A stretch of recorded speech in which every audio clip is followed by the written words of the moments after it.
Awakening with Brahma Kumaris. Om Shanti. Awakening with Brahma Kumaris में आज फिर आप सबका स्वागत करते हैं।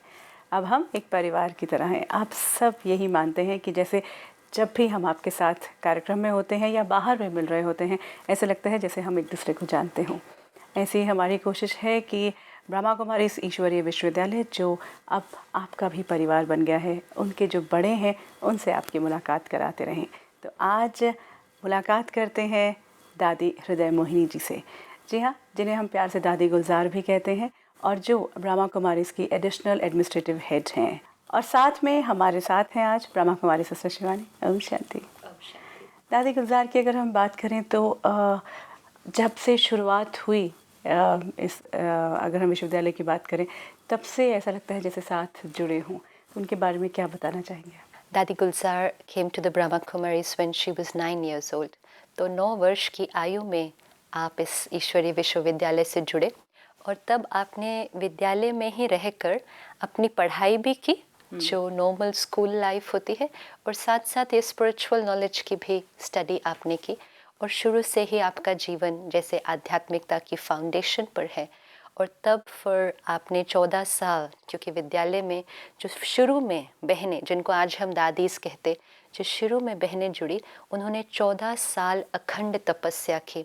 जो 14 साल वो विद इन द कैंपस जो बना था उस समय कराची में, 14 साल उसमें अंदर रहकर सोल कॉन्शियसनेस, जो आजकल हम बात बार बार करते सोल कॉन्शियसनेस, लेकिन फिर हम वापस वही बॉडी कॉन्शियस उन बातों में आ जाते हैं। तो 14 साल उन्होंने सोल कॉन्शियस ये क्या होता, इस पर अखंड मेहनत और तपस्या की, जिस कारण से उनके लिए आज सोल कॉन्शियस एफर्ट नहीं है कुछ भी, लेकिन सोल कॉन्शियसनेस उनकी नेचुरल अवस्था ही हो गई है। और the one who reaches soul consciousness means egoless, तो वो ईगोलेस हो जाते हैं वो आत्मा। तो ऐसी आत्मा से मिलना और ऐसे आत्मा के संपर्क में आना और ऐसे आत्मा से फिर वो परमात्मा के महावाक्य सुनना, तो सोचो अनुभव कैसा होगा। एंड जब भी दादी गुलजार से आप मिले तो यू विल एक्सपीरियंस कि she is one mind which is a still mind, absolutely. तो आइए उन्हीं के मुख से सुनते हैं कि हमारे लिए वो क्या कह रही हैं। आजकल का समय जो है उसको आप जानते हो, कलह कलेश है, कलयुग है, दुख अशांति है, हर एक के मन में टेंशन है। लेकिन ऐसे समय पर अगर आप ओम शांति के अर्थ को जान करके, ऐसे मंत्र माफ कहने मात्र नहीं, लेकिन अर्थ को समझ करके अगर समस्या के समय आप ओम शांति अर्थ से कहेंगे, सोचेंगे, तो आपकी समस्या समाधान का रूप बन जाएंगी। ऐसा हमारा अनुभव है। ओम शांति का अर्थ है मैं आत्मा शांत स्वरूप हूँ, क्योंकि मैं ये शरीर नहीं हूँ, शरीर तो मेरा है, लेकिन मैं कौन हूँ? मैं आत्मा हूँ। ये समझने से क्या होगा कि आत्मा का निजी स्वरूप ही शांत है। क्यों शांत है? क्योंकि आत्मा परमात्मा की संतान है और परमात्मा शांति का दाता है। कभी भी कोई भी दुख आता है, चाहे नास्तिक है चाहे आस्तिक है, लेकिन आखिर में होपलेस केस में फिर भी यही कहते, अभी भगवान जाने आप जानो। तो इसीलिए जो शांति दाता पिता है परमात्मा, उसके हम बच्चे हैं। तो हमारा स्वरूप भी क्या होगा? जैसा बाप वैसे बच्चे। बिल्कुल, बहुत ही प्यार से और बहुत अच्छे तरीके से, मतलब जहाँ हमें दादी का प्यार मिल रहा है, ऐसे लगा कि मतलब इतने प्यार से उन्होंने जो हमें कहा, और जैसे दूसरी तरफ जैसे उन्होंने कहा कि जैसा बाप वैसे बच्चे, तो ये कनेक्ट बिना किसी प्रयास के, you know it's so simple. आज मैं कह तो देती हूँ, बहुत बार हम कह देते हैं कि परम पिता परमात्मा हमारा पिता है, लेकिन ये सिर्फ हम उस वक्त कह रहे होते हैं सिस्टर शिवानी। आज what I felt just listening to her is that it is her natural way of life, you know. Absolutely. वही तो होता कि जब हम दादी से मिलते तो जो एक एक शब्द वो कहते हैं वो उस शब्द का ऑलरेडी स्वरूप है, you know, they are an embodiment of what they are saying, because it's not words, it is their experience. तो जैसे दादी जी ने भी कहा कि ये शब्द नहीं, ये मेरा अनुभव है। तो जब अनुभव से कोई बोलता है तो वो ऑटोमेटिकली हमें टच हो जाता। तो दादी का पूरा जीवन ही किस पर आधारित है, उनका मूल फाउंडेशन सोल कॉन्शियसनेस। और इसीलिए उन्होंने कहा चाहे कलह कलेश का युग है, लेकिन इस युग के भी हर परिस्थिति को क्रॉस करने के लिए उस समय सिर्फ ये एक शब्द याद रखना, ओम शांति।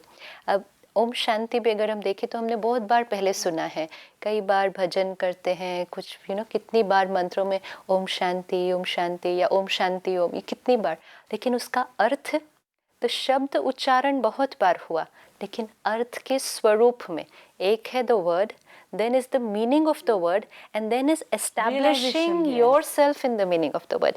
तो जब हम दादी से ऐसे सुनते तो दादी ने बहुत स्पष्ट किया कि ओम शांति को मंत्र की तरह नहीं बोलना, लेकिन मैं आत्मा शांत स्वरूप हूँ, आई एम अ पीसफुल बीइंग। तो हमारी कोई भी परिस्थिति में आई कैन रिमेन स्टेबल। अब इसको अगर हम एक्सपीरियंस करें कि रोज़ सुबह जब उठते तो कुछ पल अपने साथ ये ओम शांति के आई एम अ पीसफुल बीइंग, फिर गए ऑफिस या कोई भी सिचुएशन में हो रही है बहुत सारी टर्बुलेंस बाहर, लेकिन टर्बुलेंस का इम्पैक्ट मुझ पर नहीं पड़ना चाहिए, I have to remain stable. तो मुझे क्या याद दिलाना होगा अपने आप को, I am a peaceful being, क्योंकि जैसी स्मृति होगी वैसा ही फिर रिस्पॉन्स होगा। अगर बाहर कोई बीमार है and if I am a doctor, I only have to remind myself that time I am a doctor, तो मेरा व्यवहार क्या हो जाएगा, तुरंत इलाज करेंगे। अगर किसी कारण से मेरी स्मृति चली गई, अब मुझे ये याद नहीं है कि मैं डॉक्टर हूँ, मैं इलाज नहीं कर सकती, मैं इलाज नहीं करूँगी, सब मुझे याद दिलाएंगे आप डॉक्टर हो, आप डॉक्टर हो, अरे मुझे तो याद नहीं। तो जैसी स्मृति वैसा व्यवहार। तो ये स्मृति रखना कि I am a peaceful being, तो व्यवहार कैसा हो जाएगा। It has to be very very peaceful. Then do we have to go and से गुस्सा नहीं करना है, या गुस्सा आ गया उसको कैसे रोको, नहीं, आई am a peaceful being. And फिर जैसे दादी जी ने कहा किसके बच्चे हैं, शांति के सागर के बच्चे हैं। आज दिन तक भी हम कहते थे God made man in his own image, so we are children of him. So हम कैसे होंगे, आज देखो हम कहते शांति के सागर के हम बच्चे हैं, और अपने लिए कहते 1 मिनट तो शांति से बैठने दो। मतलब शांति के सागर के बच्चे क्या मांगने लगे हैं, शांति। 1 मिनट शांति। इट्स लाइक राजा का बच्चा सड़क पर खड़े होकर कहे 1 रुपये तो दे दो। तो ये क्यों हो रहा है, क्योंकि स्मृति नहीं है कि हम शांति के सागर के बच्चे हैं। तो ये 2 बात की स्मृति रखना, आई एम अ पीसफुल बीइंग, मैं शांत स्वरूप आत्मा हूँ, और मैं बच्चा किसका हूँ। ये बहुत इम्पोर्टेंट होता है कि हम किस फैमिली को बिलोंग करते हैं, क्योंकि जिस फैमिली को हम बिलोंग करते तो वो फैमिली का कल्चर हमारी पर्सनालिटी में दिखाई देता। तो हम परमात्मा के परिवार के हैं, तो वो शांति का कल्चर, शांति की सभ्यता मेरी सोच में, मेरे व्यवहार में दिखाई दे।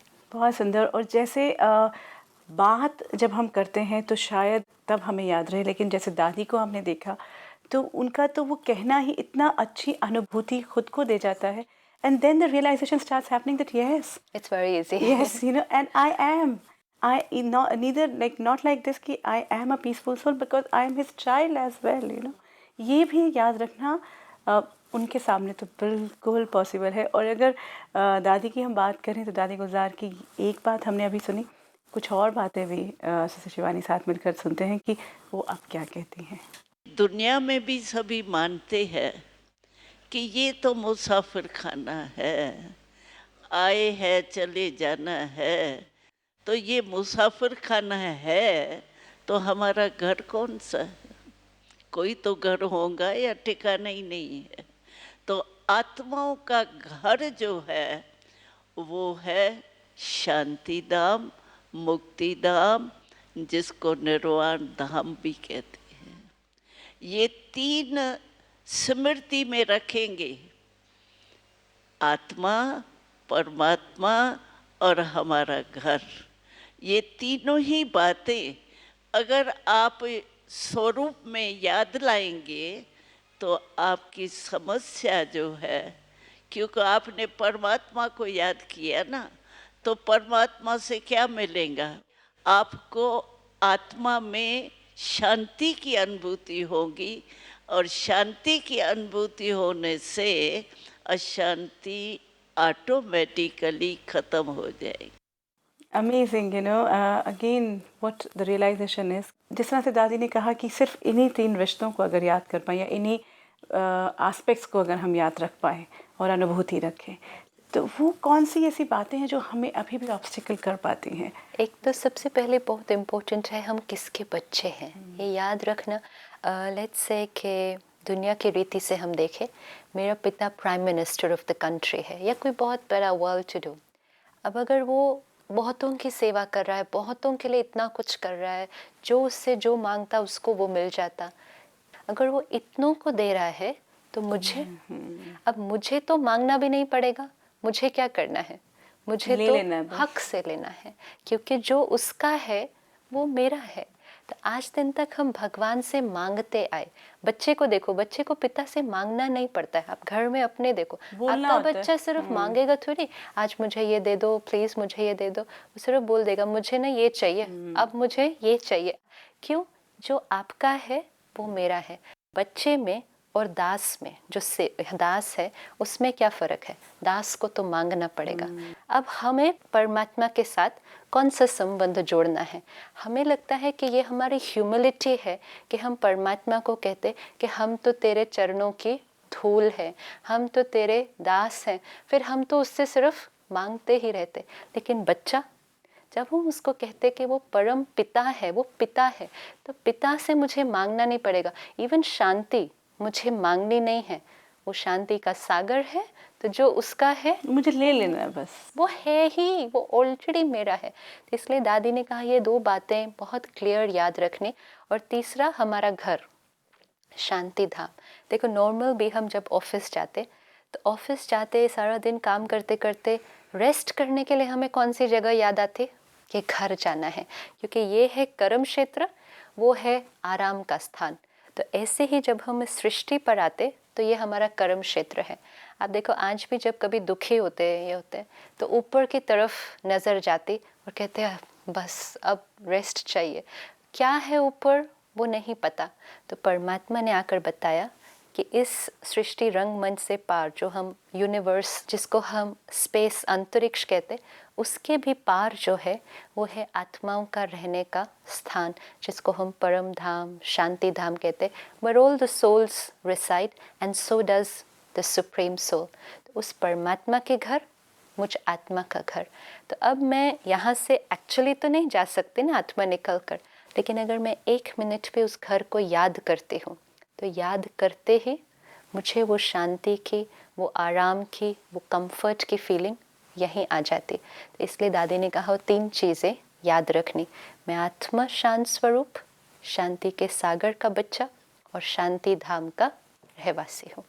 बिल्कुल। तो ये एक्चुअली ये रियलाइजेशन या याद जो है वो यहाँ बैठ के या दादी से बात करी या प्रोग्राम में सुनते हैं तब तो हमें याद रह जाता है, लेकिन जैसे ही हम व्यवहार में आते हैं, जैसे ही कोई प्रॉब्लम शुरू हुई, सपोज किसी ने मेरे साथ, I want to take this example, किसी ने मेरे साथ बदतमीजी कर दी, उस वक्त मुझे क्यों नहीं याद आता कि मैं किसका बेटा हूँ? उस टाइम ऐसे नहीं याद आएगा। हमें क्या करना है, रोज़ सुबह इसका अभ्यास करना है, और फिर हर 1 घंटे के बाद जो हम वो 1 मिनट का ब्रेक लेते हैं, उस 1 मिनट में अपने आप को फिर से स्मृति, क्योंकि जिस समय किसी ने मुझे गलत व्यवहार किया, उस समय तो मैं कौन हूँ याद आता, मैं ये हूँ, इसने मुझसे ईगो आ जाती है, एंड ये है सोल कॉन्शियसनेस। लेकिन मैं कौन हूँ उसका आंसर याद आना बहुत इम्पोर्टेंट है। उस समय लगता मैं ये हूँ, इसने मेरे साथ इस तरह से बात की और मैं हर्ट हो जाती हूँ, मैं आत्मा हूँ, ये तो उस टाइम याद ही नहीं आता। लेकिन अगर हर 1 घंटे के बाद 1 मिनट की वो जो प्रैक्टिस है जो हम करते, तो उस 1 मिनट में हम क्या करते, आई एम अ पीसफुल बीइंग, मैं आत्मा यहाँ शांत स्वरूप हूँ। 1 मिनट के लिए अपने घर को विजुअलाइज करो, परमात्मा को वहाँ विजुअलाइज करो, परमात्मा से वो शांति की शक्ति लो वापस। अगर दिन में कई बार ये किया तो स्थिति क्या रहेगी? शांत, नेचुरल रहेगी। उस टाइम स्पेसिफिकली वो याद आए नहीं, वो याद ही फिर नेचुरल होती जाएगी एक्चुअली, और वो हमारी बहुत बड़ी मदद होगी। एब्सोल्युटली। बिकॉज मतलब वो जो रियलाइजेशन, वो एक one memory can actually delete lot of my pain. Dadi Gulzar की हम बातचीत सुन रहे हैं और एक एक बात ऐसे लगता है कि जैसे मतलब मुझे चाहिए ही था वो। तो आइए कुछ और बातें साथ मिलकर सुनते हैं। दुख और अशांति का कारण विशेष एक शब्द है। कौन सा? मैं। जहाँ मैंपन आता है ना, वहाँ नीचे क्रोध भी आता है। मैंपन में मैं कम हूँ क्या? होगा कुछ भी नहीं, लेकिन मैं कोई कम हूँ क्या? अपमान। और अपमान की निशानी पता है क्या है? मेरे में अपमान है या नहीं है, आपको पता कैसे पड़ सकता है? उसकी निशानी ये है कि जिसको अपमान होगा ना, उसको जरा सा अपमान भी सहन नहीं होगा। जैसे एकदम अपमानी, जैसे 5वीं मंजिल से कोई गिर जाए ना, वो जरा सा अपमान होगा ना, कोई कहेगा ना, बस गया। मैं फलाना, मैं फलानी, मैं ये नहीं, मैं आत्मा। एक ही मैं शब्द चराता भी है, गिराता भी। Amazing. How was it that she knew कि हमने क्या बोला है? अमेजिंग सिस्टर शिवानी की यही बात मैं कर रही थी कि जब you know and how to check कि मैं सही रास्ते पे हूँ। मतलब हर्ट भी हो गई, गुस्सा भी आ गया, उसके बावजूद भी मैं कहूँ नहीं मैं तो सोल हूँ, you know I am that चैतन्य शक्ति, लेकिन हर्ट तो हो रहा है, नाराज़गी भी हो रही है। तो is it both the things can stay together? दो वर्ड्स है, ईगो एंड सेल्फ रिस्पेक्ट। कई बार हम जो पर्टिकुलर व्यवहार करते तो हम कहते ये मेरी सेल्फ रिस्पेक्ट थी, लेकिन कहाँ पता चले कि ये ईगो है या ये सेल्फ रिस्पेक्ट है। तो इसीलिए दादी ने कहा कि मैं शब्द ही ऊपर भी उठाता और मैं शब्द ही नीचे भी गिराता। तो मैं शब्द जब सेल्फ रिस्पेक्ट में मैं है तो वो ऊपर उठाएगा, और जब मैं ईगो वाला है तो वो मैं नीचे गिराएगा। तो अगर सेल्फ रिस्पेक्ट में हूँ तो मैं स्टेबल हूँ, लेकिन अगर ईगो है तो मैं डिस्टर्ब हो। तो चेक करना हो अगर कि मैं ईगो है या सेल्फ रिस्पेक्ट, तो just have to check our state of mind. बाहर किसी को नहीं पता चलेगा। कई बार हम ऊपर से बिल्कुल ठीक है, no I am not hurt, लेकिन अंदर I know what is happening. So if there is any element of disturbance inside, it was my ego. Now what is ego? Ego is attachment to a wrong image of that I. I जब हम कहते तो बहुत सारी list आती। I am this body, this name, designation.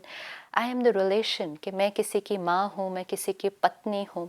अब जैसे ही किसी ने कुछ कहा, सपोज किसी ने कहा आपका काम ठीक नहीं है, तो if I am that profession, मेरी आइडेंटिटी सिर्फ वो प्रोफेशन है, और किसी ने आकर उस काम को थोड़ा सा कुछ कह दिया, आई गो मुझे कहा है।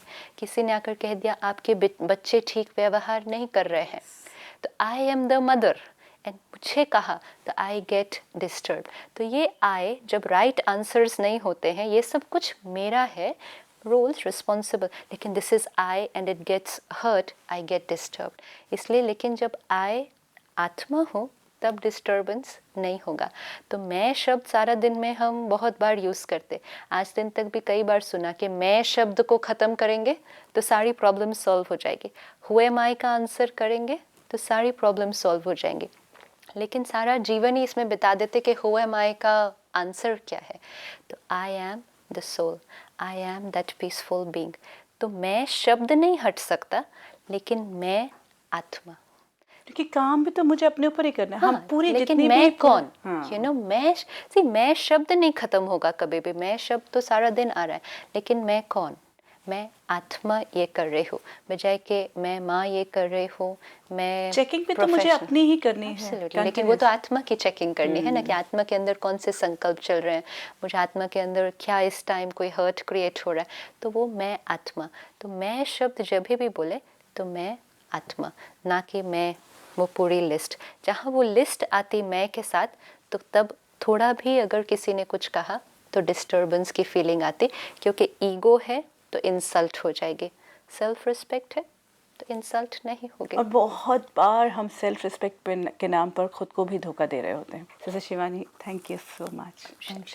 अवेकनिंग से जुड़ा कोई सवाल मन में है, आपका स्वागत। आप हमें ईमेल पर या फिर फ़ोन द्वारा संपर्क कर सकते हैं। If you wish to discuss your problem or have a question to ask or want to know your nearest Raj Yoga Meditation Center, call us on 09999744555. Awakening with Brahma Kumaris में आज इतना ही, लेकिन उम्मीद करते हैं कि आज का ये जो इंटरवेंशन एक अलग तरह की एहसास था, वो ज़रूर आपके जीवन में वो परिवर्तन ला पाएगा, वो शक्ति दे पाएगा जो शायद अभी तक आपको कहीं रोक रही थी।